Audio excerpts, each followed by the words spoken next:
quick hack to installing our edging profile when it's in a long length. You can see here that it's oversized, it's going past my panel. Now the idea is we're not going to take the tape off, we're going to turn this over.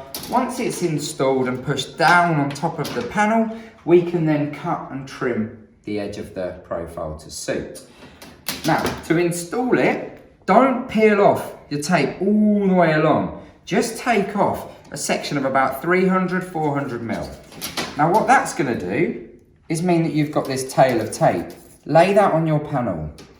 It then gives you the facility to make sure it's flush at this end, and it gives you the option to be able to move your trim where you need it.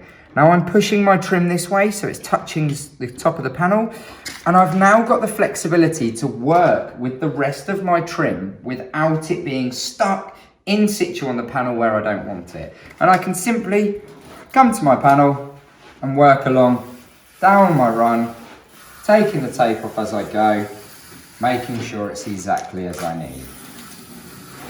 Now we've done that all the way through, I can now come along and cut my panel to suit.